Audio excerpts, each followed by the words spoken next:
Thames Water could raise bills to as much as £627 a year as it struggles with a leaky network and around £15 billion worth of debt. The troubled utility companies put forward new plans to boost spending and investment, including £1.1 billion on environmental projects to the regulator Ofwat. But this could see bills surge by 44% by 2030. The UK's biggest water firm, with 16 million customers in London and the Thames Valley region, is under intense scrutiny, and its huge debts have led to speculation it could be taken over by the government. Joining me now to discuss this, Nick Higham, author of The Mercenary River, A History of London's Water, and Eleanor Shearer, Senior Research Fellow at the think tank Commonwealth. Thank you both very much indeed for coming in. Let's start with Nick. He's a regular visitor to discuss the vicissitudes of Thames Water and sometimes their sins and of both omission and commission. So what is going on here? £1.1 billion and we have to pay for it? Is that fair? Well, the good news is that they are tackling the problems. They're tackling the leaks, and particularly they're tackling these sewage overflows. The bad news is, yes, somebody's going to have to pay for it. And under the plan they put forward today, that is us. There's going to be anything up to, in real terms, a 66% increase in the bills that Thames Water customers pay. That's not unusual, incidentally. There are quite a number of other water companies in Britain which are also proposing to put the bills up by a considerable amount. That's one bit of bad news. The other bit of bad news is that I can't see how this helps the underlying problem at Thames, which is that it's borrowed too much money and it can't afford to repay its lenders. It had a £190 million repayment due this month. It's not going to be able to make that. And it needs more money from its shareholders, and its shareholders have said, we're not going to put any money in. I mean, as a result of what they're talking about today, they will get more income from their customers, yes, but then they're going to spend it. And there's not going to be any left to pay the shareholders, to entice shareholders to put more money in. Eleanor, you're part of a think tank that looks into water in this particular situation. So what do you see, A, as the problem? I think Nick's done a jolly good job of defining it, but B, as any kind of solution to this? Because obviously we need Thames Water to flourish, we need the water to be clean and fit for drinking, and we need the rivers and the seas to be free of that revolting influx of sewage. So what do you see going on? So we really see it as a failure of privatisation. We've got not just sewage leaking into our oceans and our rivers, but we've got money leaking out of our water system. Nick just alluded to the fact that the investment that's going to happen in our water system is coming from us, the bill payers. It's not coming from shareholders. Instead, since privatisation, those shareholders have benefited from £72 billion worth of dividends and payouts. So what you've had is money going into the system from us, but then some of that money going out to the shareholders rather than going into the system as investment in the infrastructure that's needed. So the solution is bringing it back into public ownership so that our money as customers is going straight back into the water system to do this infrastructural investment rather than being leached away to big private investors, many of them sovereign wealth funds based in places like Abu Dhabi, like China, like Kuwait. I mean, Eleanor makes it all sound very neat and very, eminently solvable, doesn't she, really? You just nationalise, and here you are, hey presto, we all live happily ever after. Is it as simple as that? Well, we may get a nationalisation of Thames. If it looks as if the company is going to go completely to the wall, then there is a system in place in which the government or its regulator steps in and temporarily nationalises Thames. The problem, it seems to me, with public ownership in the long term is the reason why water was privatised in the first place in the 1980s is that the government would not bankroll the enormous investment that was needed then to make the water system and the sewage system fit for purpose. Now, you look at the public finances, the government hasn't got any money. It seems to me very unlikely that this government, or indeed a future Labour government, would be willing to put up the very considerable sums of money needed to make the water system fit for purpose. Even though the government may not itself have to find the money, it's going to have to guarantee the borrowings. And that was the problem in the 1980s, and I think that's still the problem today. Eleanor, it sounds like a problem.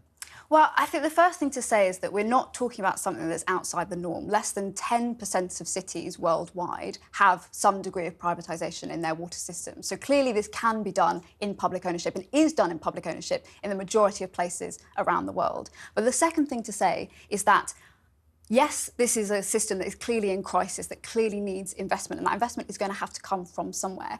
Public borrowing is lower cost than private borrowing. The problem that Thames Water has at the moment is those debts it's incurred because interest rates have gone up. They can't finance those debts anymore. If the money is going to have to come from somewhere, it will be cheaper if it comes from the government. And the point is that this privatisation experiment has failed. Thames Water is on the brink of collapse. The government can't just let it fail because water is such an essential commodity that people need.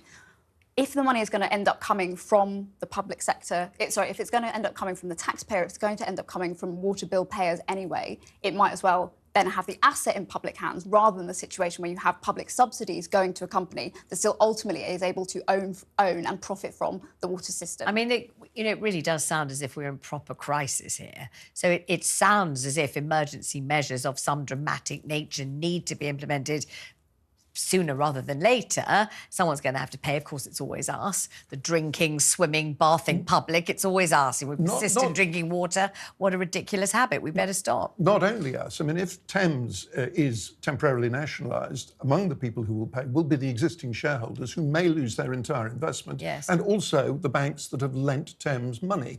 Now, the difficulty with that is that you're another water company. You want your shareholders to put up lots more money so you can invest in new sewage works and so on. And they'll say, but look, the shareholders in Thames, they've just lost all their money. What's the incentive for us? And the regulator, Ofwat, and the government have to be terribly careful that they don't have a really severe chilling effect on other investments, because this is an industry really, really badly needs more money. But isn't the response to that, Nick? Yes, but look at the thwacking great dividends you've been paid all these years, and this is your chickens coming home to roost, mate, isn't it? You were getting all that money for all those years without ploughing the money back in to make sure that the whole institution was able to continue. And now look, yeah, and we serves you right, isn't that what we talked about this before, and it really a failure of regulation to stop the shareholders taking so much money out of the business. But remember, the shareholders that took the money in the past are not the shareholders, certainly in Thames, today. The present shareholders in Thames haven't had a dividend. They haven't had any return on their investment for 7 years. And you have to say, well, what's in it for them? These are many of them pension funds who need regular dividend payments to pay out to their So, Eleanor, if they pensioners. decide there isn't anything in it for them, or they decide this is the bit of this is the short straw, this end, they had the other bit, or they didn't, what happens then if they say, well, this isn't for us, we're not making any money out of it, taking our money and put it somewhere else? Well, effectively, this is what's causing the crisis. As Nick said earlier, the existing shareholders in Thames have refused to put in the money that is the investment that's needed for it to meet its statutory duties, for it to meet the environmental standards that the government says it has to meet. So arguably, this is happening already. The chilling effect that Nick is describing is happening already, where private companies and private investors are realising that the water system is not a good bet for them. When that money is being pulled out, the government is going to have to step in some form or another. The best way for it to step in is in a way that takes back genuine control over this asset and allows it to be managed in the public interest rather than the interests of private profit. All right, so Nick, in the short term, what do you envisage happening? I think in the short term there is a serious risk that Thames will go bust. I mean, it's not quite as simple as that, but they'll go into a special administrative regime. The water company will keep operating, but all the various companies above the operating company, which represent the shareholders and the borrowers and so on, they will be in a terrible state, and the shareholders and the banks, as I say, may lose their money or quite a lot of it.